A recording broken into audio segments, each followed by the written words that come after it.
Srimad Bhagavatam Smarajagacharya also Srisivadesi Bhaktivinoda Swami Srila Prabhupada Ki Jai Go Premanandi Hare Om Namo Bhagavate Vasudevaya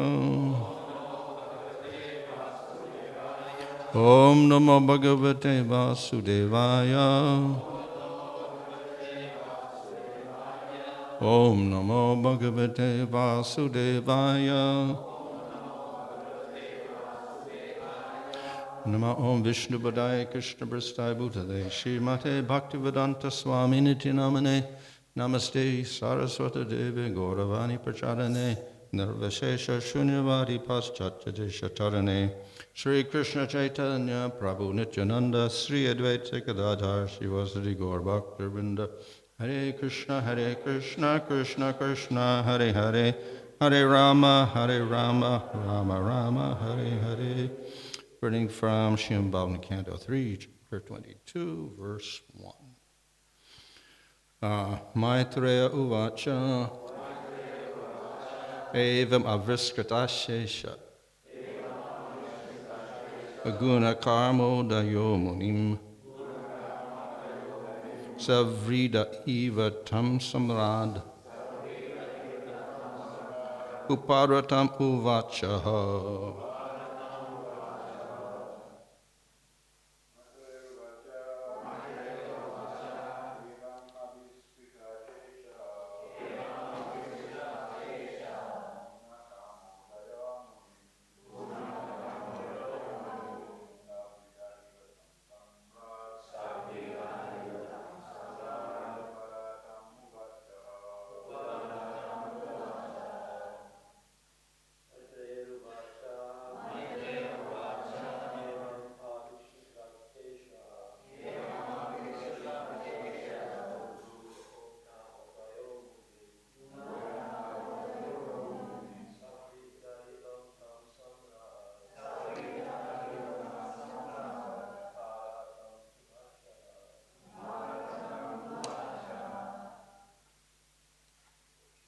Vaishnavi?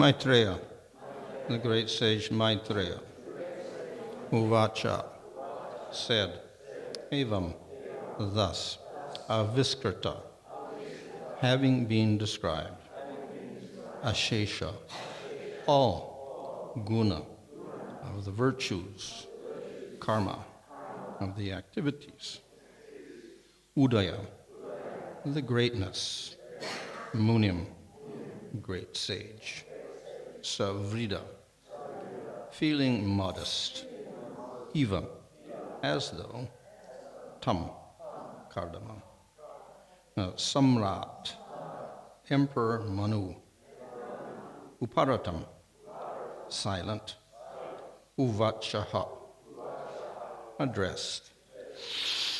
Translation. Sri Maitreya said, after describing the greatness of the emperor's manifold qualities and activities, the sage became silent, and the emperor, feeling modesty, addressed him as follows. Text 2. Manu replied, to expand himself in Vedic knowledge, Lord Brahma, the personified Veda, from his face created you, the Brahmanas, who are full of austerity, knowledge, and mystic power, and are averse to sense gratification. Purport.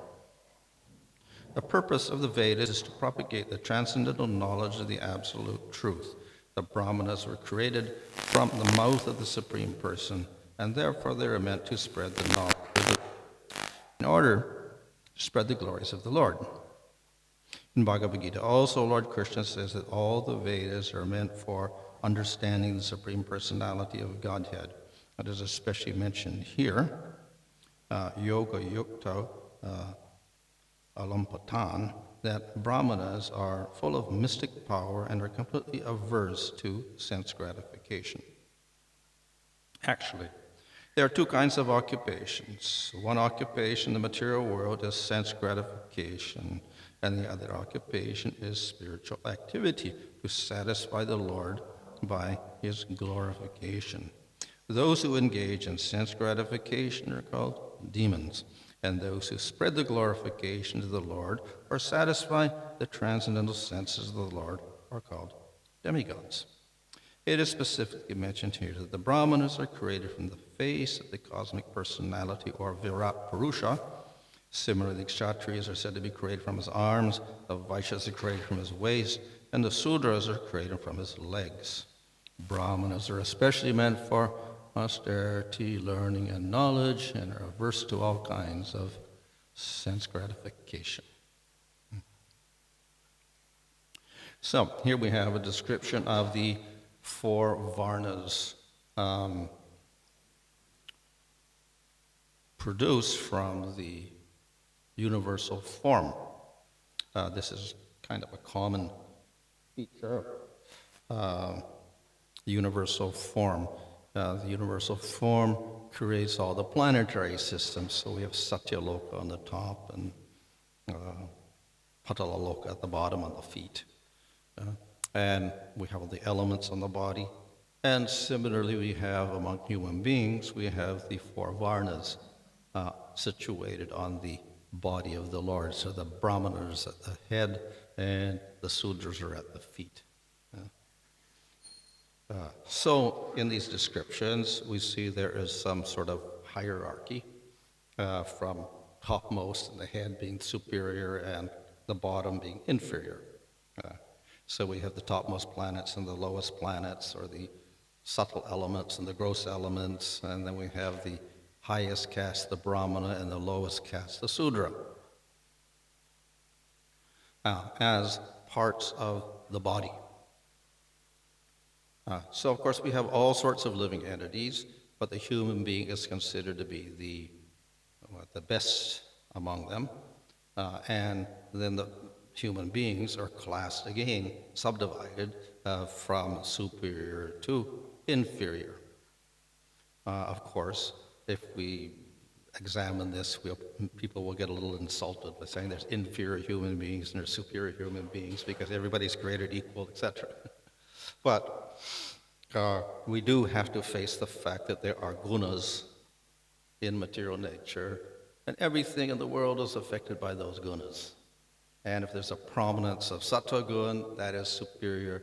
And if there's a prominence of tamagun, that is inferior. And of course, rajas in the middle. Of course, we don't get always pure sattva or pure tamas or rajas. It's always a mixture. But by prominence, then we can say that those who are prominently sattva would be the brahmanas, and prominently tamasic, they would be the sudras. So in that sense, there is superiority and inferiority according to qualities. And that, of course, we see in society itself. Some people are normal and, say, law-abiding citizens and productive, and others are criminals and unproductive and destructive. So obviously we find some are superior, some are inferior in that sense. At the same time, we also understand that everything is changeable. So therefore, a person who is in tamagun can also modify and improve. And similarly, one who's in sattva can also degrade himself. It's possible. So nothing is so fixed. Nevertheless, in the varnashram system, we do have, we could say, relatively fixed classifications. And therefore, persons by birth are Sudra, Vaishya, Kshatriya, or Brahmana. And it's a convenient system. We just go by birth. If your mother and father were nice, you're going to be nice. And if you're a criminal, your children will be criminal or whatever, or tamasic or whatever. So there's a natural tendency to classify in that way, families and whatever. But of course, it's not absolute also. And so people from the lowest families sometimes become best, and people from the best families become the worst. That's there also. But as a generalization, we have a caste system in which they classified people, and it was convenient because in this way they were able to regulate productivity of the society by assigning certain occupations to certain varnas. And everybody needs to work, everybody has to be productive, so therefore we have different types of work for the people in the different gunas. So the people who do all the heavy work, those are the sudras. People who like to make money, those are the vaishyas. People who like to boss over everybody else and rule everybody else, those are the kshatriyas. And those who are intellectuals and like to think a lot, those are the brahmanas. And we'll see that in any society of the world, even if they're not in the varnashram system. There's a classification like that. We'll have the intellectuals, we have the ruling class, we'll have the merchants, we'll have the general population who work. So in that sense, the varnashram system is nothing new. What is unique about that varnashram system is this is created by the Supreme Lord. But of course that wouldn't make a difference since it's all there in the material world, other societies as well, which the Lord ultimately creates. But the rules of the varnashram are particular. And in that sense we have here Bhanu talking about the Virat Purusha, form of the Supreme Lord, producing brahmanas, kshatriyas, vaishyas, etc.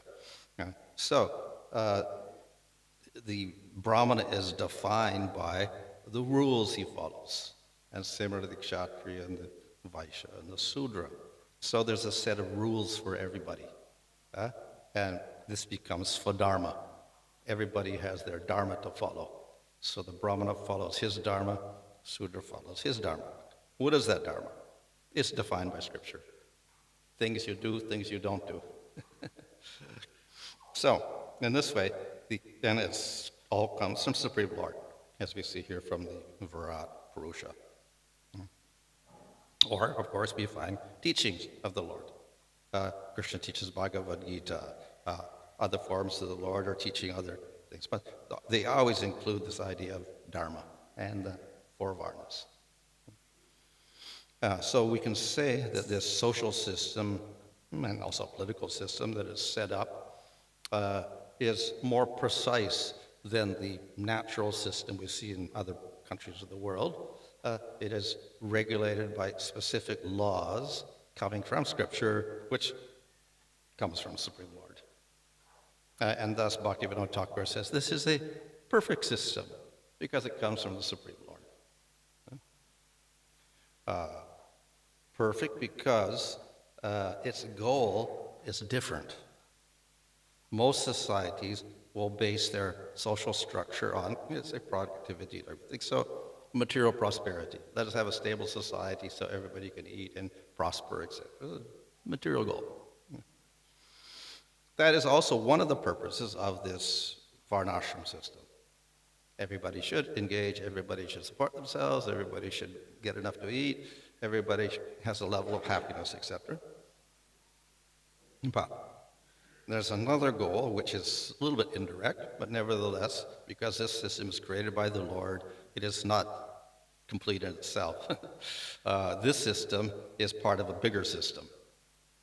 So the varnashram system is karma yoga, and it fits below jnana yoga, astanga yoga, and bhakti yoga. But they're all related. So the whole purpose of that varnashram system is to lead people, as I said, they can change, but it's a little slow. So over many lifetimes, a person can elevate himself from tamas all the way up to sattva over many lifetimes by following the rules.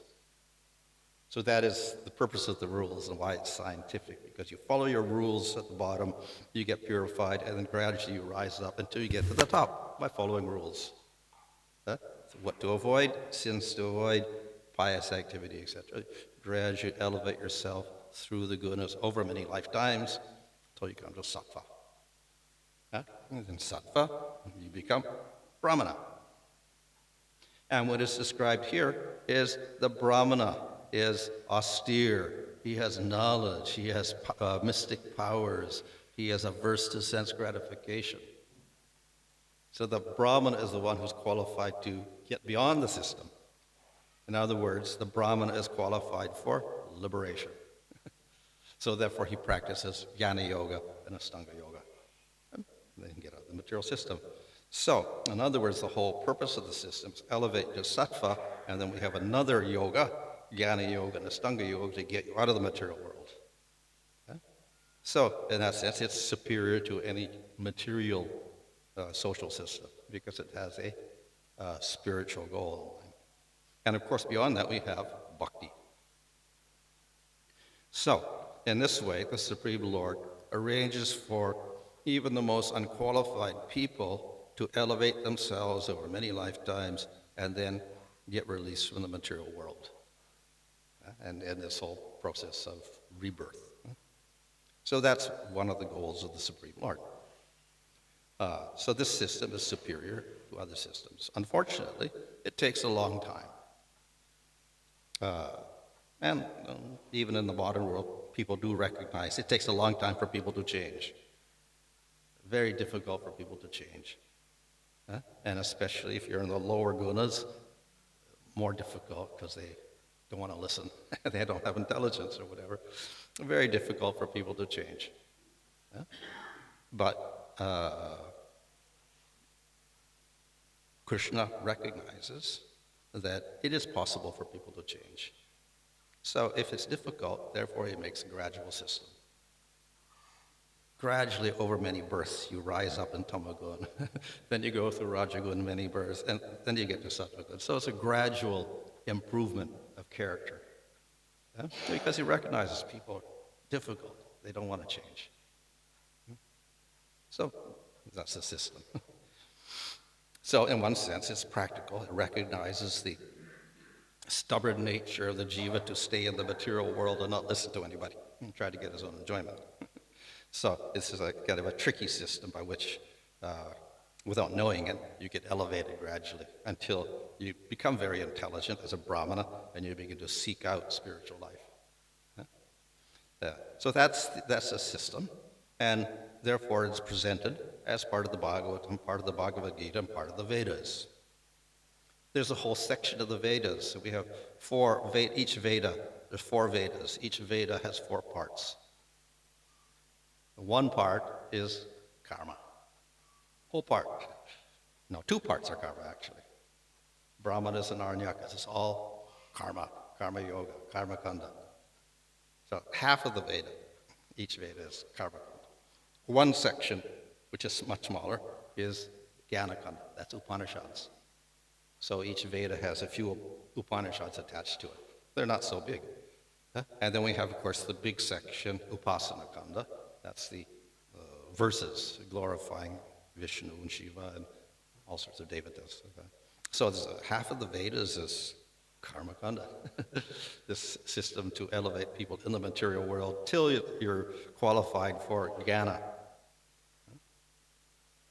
So it's there, and that's Krishna also praises in chapter 3 of Bhagavad Gita, the process of karma and worshipping devatas and elevating yourself in the material world. Now, the negative point about all this is that it's also mentioned by Krishna at the end of the Bhagavad Gita. He says, forget all this dharma. Forget karma yoga, jnana yoga, and astanga yoga, just do bhakti. Yeah. So why? In the 12th chapter of Bhagavad Gita, Krishna actually explains when Arjuna asks, what should I do? Go for jnana, and of course do karma yoga to get to jnana, or should I just do bhakti? And then Krishna says, it's easier to do bhakti. It is quicker to do bhakti. So we have this system, and it's there, the Vedas and whatever. But then Krishna says it's not very practical.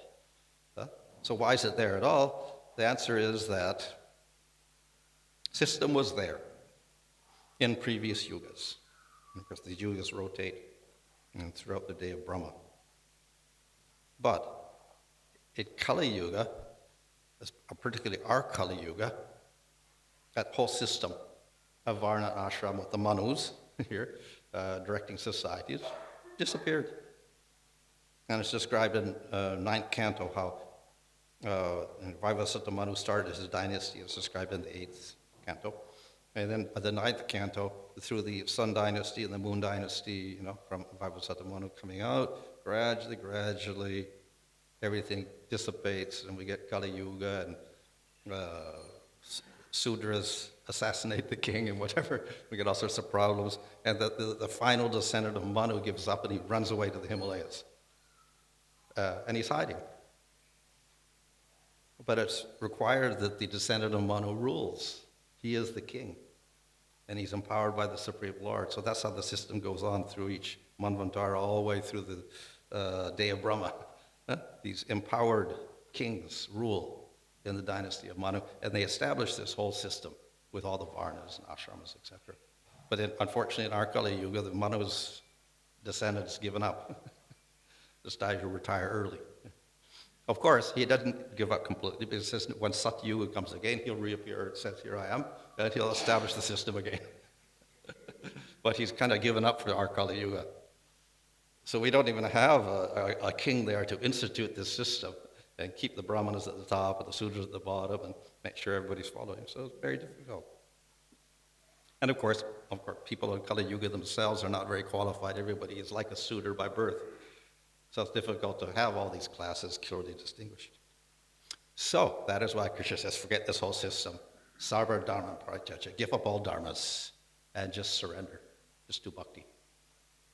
Much easier, much quicker, and it does not depend upon this system.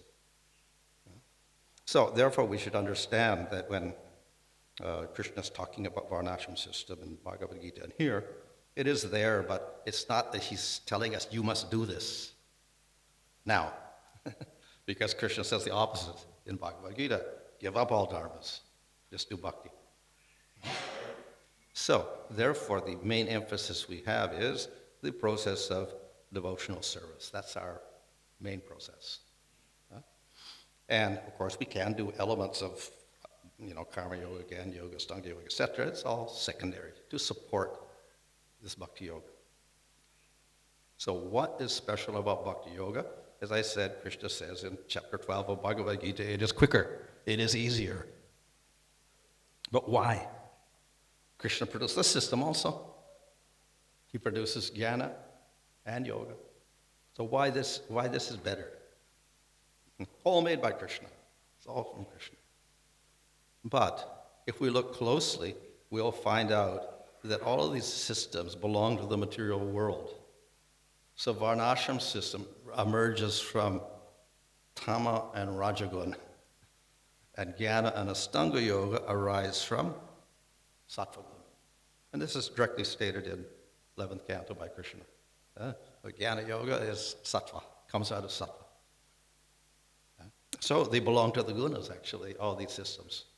Of course, Krishna is using the gunas and purifying us, but nevertheless, their origin is the gunas. So they can purify you, but purify you to some extent. What about bhakti? Does bhakti arise from the gunas? And Krishna says no.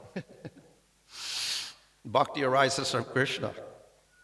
It's spiritual energy, not in the gunas at all.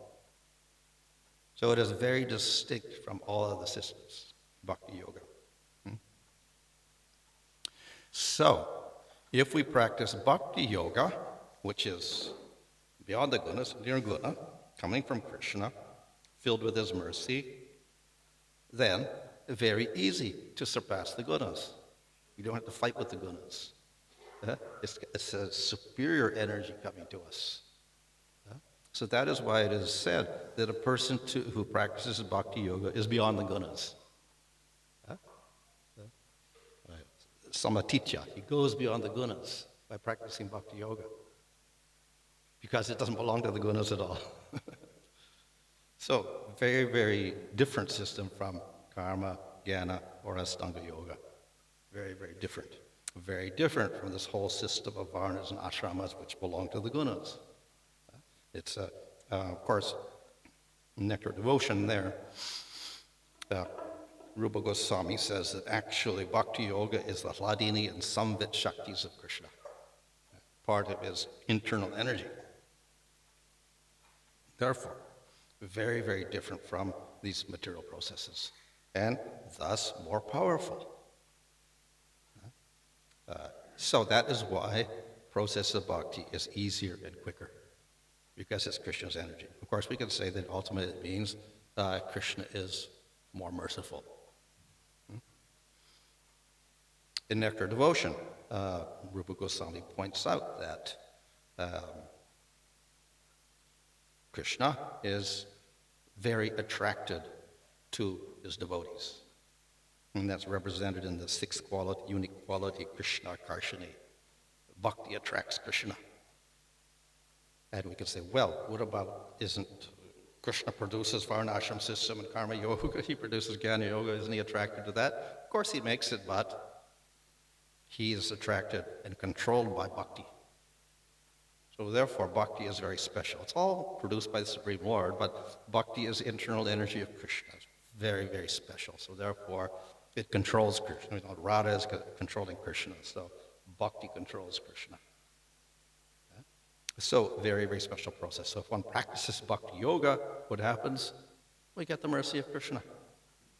I think we have the picture there in Bhagavad Gita of Krishna on Garuda coming down into the ocean of samsara and rescuing the jiva. So Krishna is attracted to the devotees. He likes to give mercy to the devotees. And Krishna in Bhagavatam says, I'm not attracted to Jnana and Yoga and Sankhya and Varna and Ashrama and all these things. I'm attracted to bhakti. So that's why it's so simple and quick and easy, because it comes from Krishna himself, and he displays his mercy to the devotees who practice it. That he's attracted to the bhakti that a person shows. And therefore we have examples of people who are not even practicing pure bhakti, and people who are not even practicing bhakti get mercy. So Ajimil gets mercy. He's not a devotee, but his only good luck is he chants the name of Narayan. So that is enough to destroy all of his karmas. So he gets the mercy of the Lord just by chanting the name of the Lord, even without devotion. So it's like indirect bhakti. Even that is powerful. And if we have bhakti, but it is mixed bhakti, as in the case of Gajendra, he is chanting to get rid of his suffering from getting the crocodile bite, whatever. Even then, Lord is merciful, comes down and slays the crocodile. So even for those practicing mixed bhakti, the Lord very, very merciful. And we will not see the Lord coming down when if you're doing sacrifices and whatever like this, or if you're doing yoga, the Lord doesn't come down at all. In fact, it is said the yogi can practice for millions of years, meditating and whatever, but he will never see the Lord. The Lord will not appear to him and show his form at all. He gets to see a ray from the toenail, a little bit of light from his toenail. That's all he gets to see. But for Gajendra, the Lord came down and showed his form, and he was not even practicing pure bhakti. So what to speak of pure bhakti? So if it's accidental bhakti, as in the case of Ajamil, if it is mixed bhakti, as in the case of Gajendra, the Lord is very merciful. So if we practice pure bhakti, of course, the Lord is even more merciful. So what is that special mercy that we get from practicing pure bhakti? So the answer is, we get prema. If we do accidental bhakti, we can destroy our karmas and get liberation. Yeah? If we do mixed bhakti, yes, we can see the Lord and we can advance somewhat. But if we do pure bhakti, we get prema. That's the distinction. All bhakti is good, Lord is merciful to all the devotees, but he bestows the best thing to those practicing pure bhakti. So that is why at the very beginning of Nectar of Devotion, the very definition of bhakti is given, and that means pure bhakti. You practice pure bhakti, you can enter into the ocean of rasa, bhakti rasa vidasindhu. If you practice pure bhakti, uttama bhakti, and he defines that very exactly for us. So we begin our sadhana with that, and we end up with ocean of rasa. So bhakti, very, very special.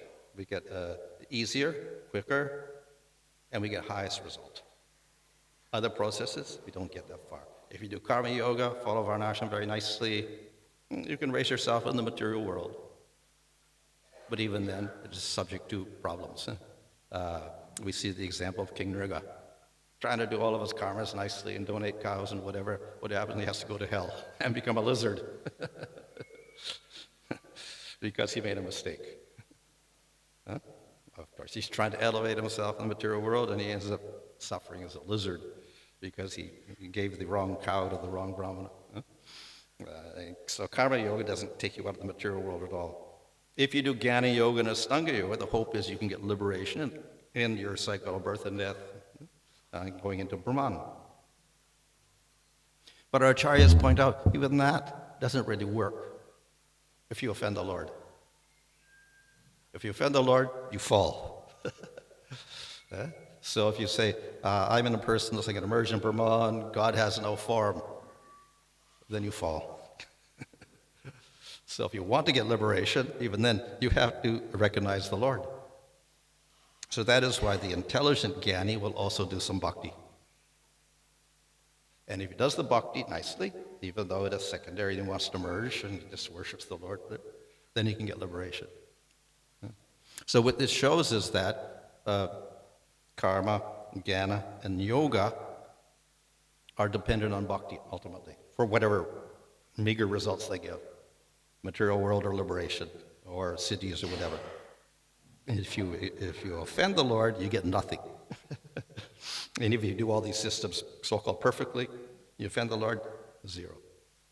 But if you include bhakti with a little sincerity, then you get the results. You can get Svargaloka or Satyaloka or liberation.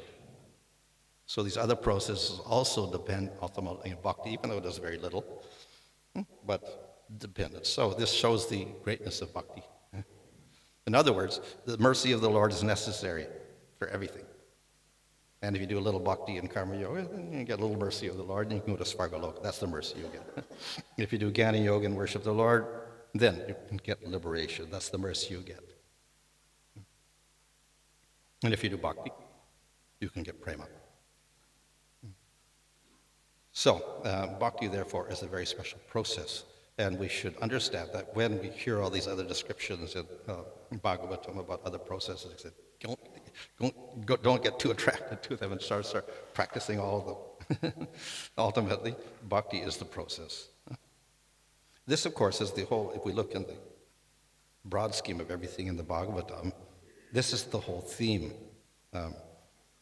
Narada Muni told Vedavyas, don't distract people by worshiping so many different deities and doing different processes or whatever. And don't cater to people in Tamagun, Rajagun, Sattvagun through the different Puranas. Yeah?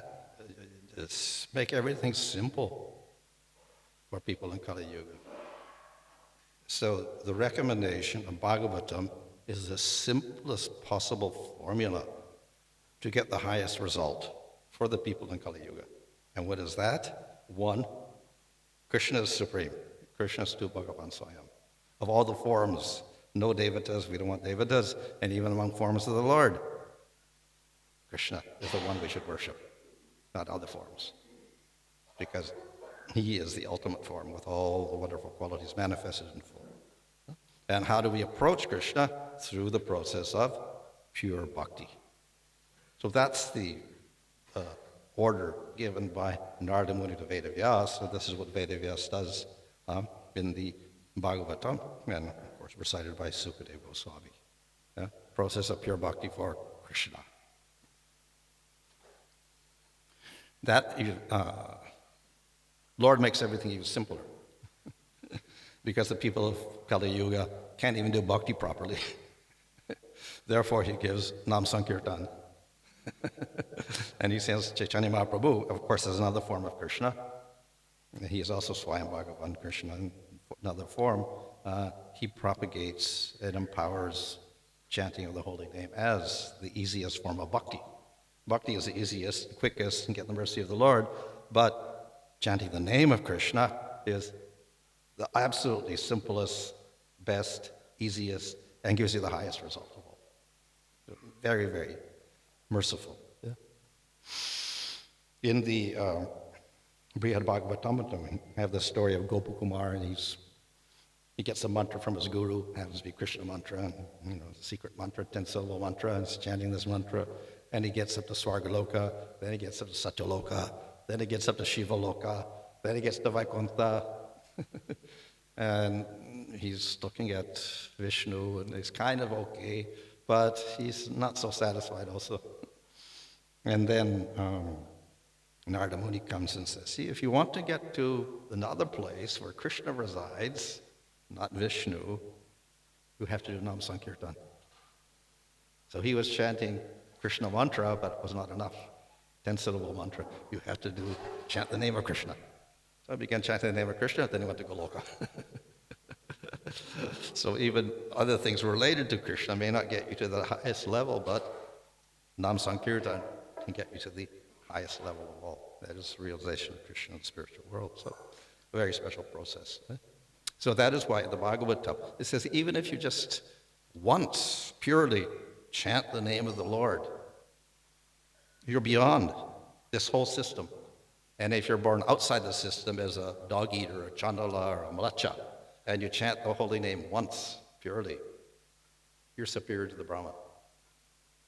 Instead of going through many, many births, and following Sudra rules and Vaishya rules and Kshatriya rules, and then becoming a Brahmana and then trying for liberation and jnana, you just chant the name of the Lord once. You're beyond the whole system. So this is the quick way to purify yourself, get through the gunas, etc., and go beyond the gunas. Process of bhakti yoga. Okay, any question?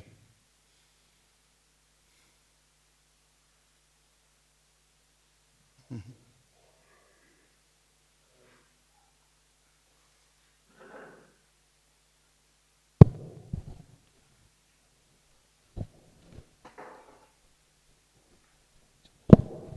Thank you, Maharaj.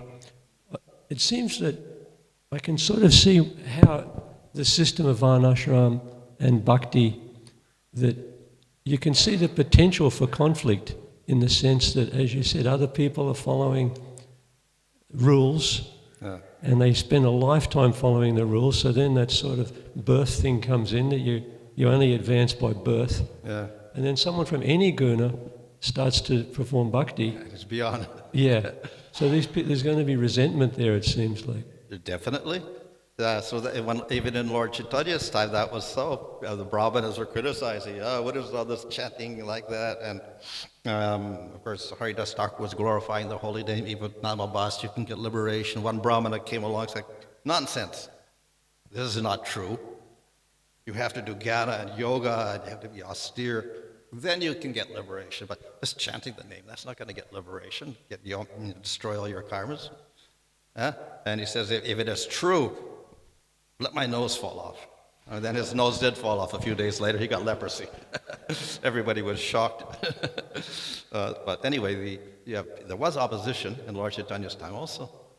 And of course, Haridas Thakur was chanting the holy name, and Lord Chaitanya and Advaita Acharya, they were giving great respect to him. But these other brahmanas, they didn't like that at all. And then, of course, they beat Haridas Thakur into so many things. So there was opposition even in Lord Chaitanya's time. Oh, even you'll see after that,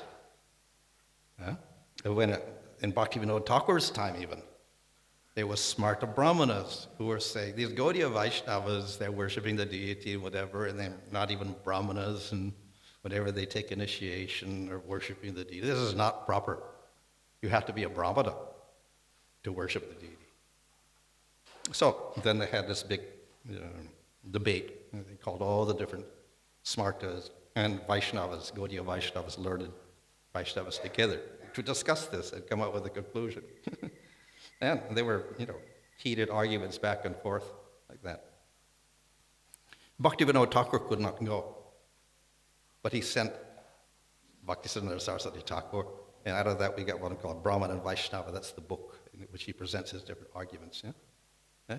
So, of course, Bhaktisiddhanta accepts the idea from Scripture that Brahmins are worthy of worship, but they should have proper qualities also.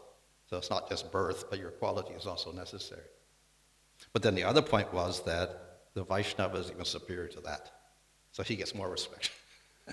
Because, as he quotes from Bhagavatam, that even the person who once chants the holy name purely, he surpasses the Brahmana, even if he's a Chandala.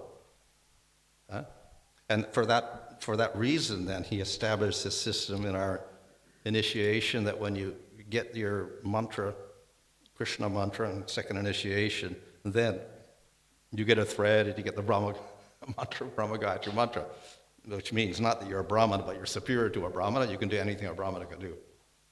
So in other words, he was challenging that whole system of the smartas there, who were basing everything on birth.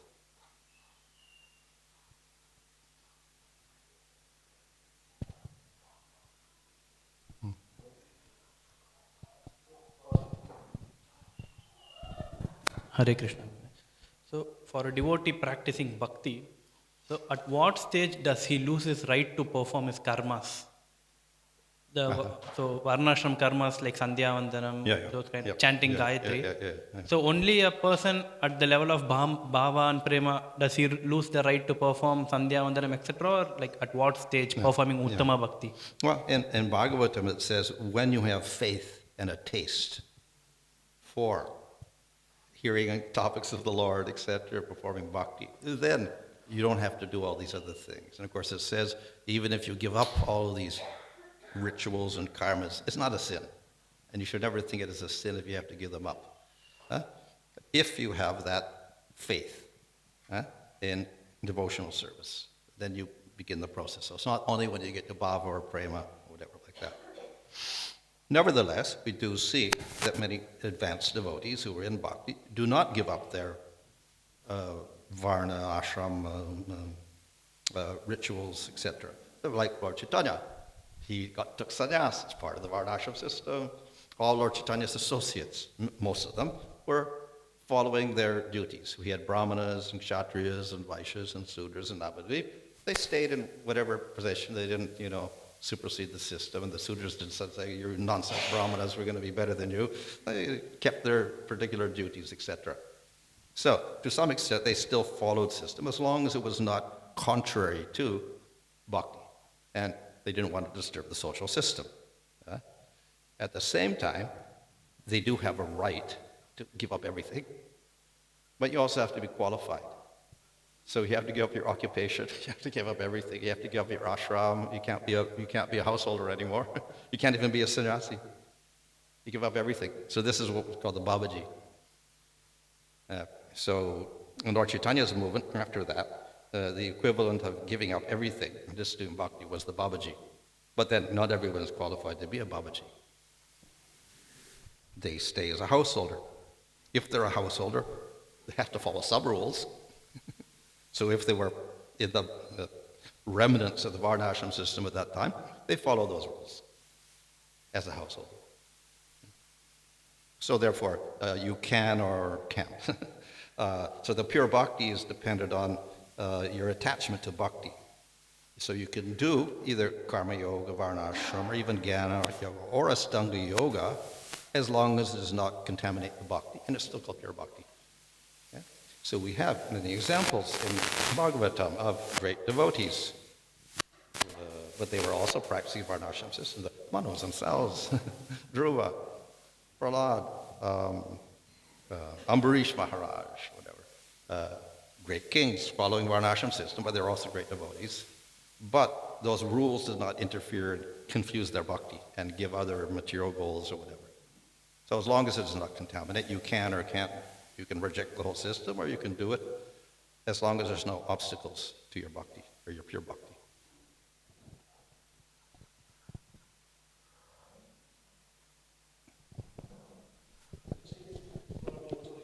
You've been emphasizing that bhakti can be broken into sort of categories, that we have to aim at pure bhakti.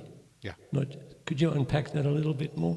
Oh, pure bhakti, yeah. Of course, this is mentioned at the very beginning of the nectar devotion with Anya Abhalashta Shunya. So that Anya, no other desire.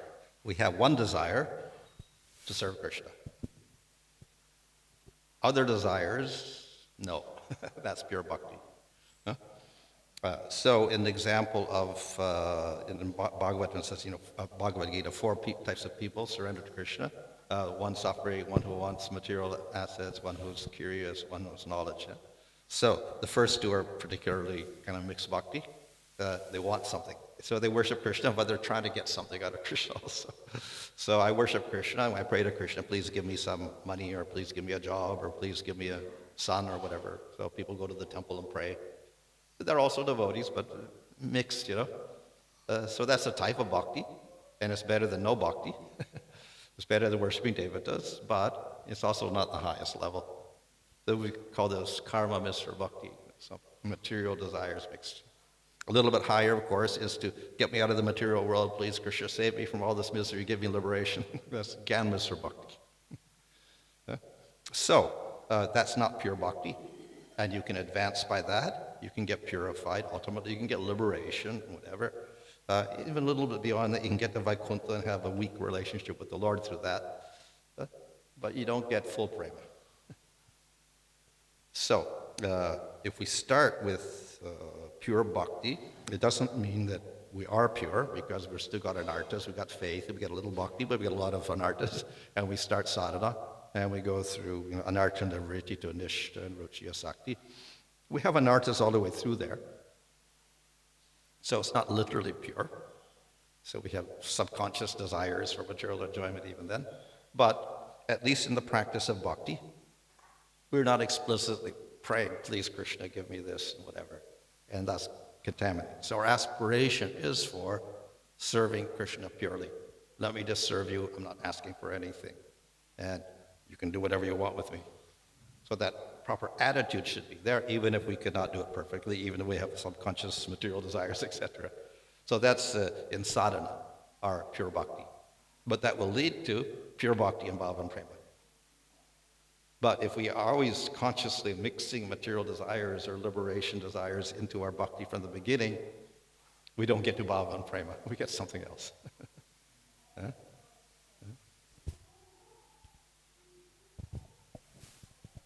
Okay, I think that's it.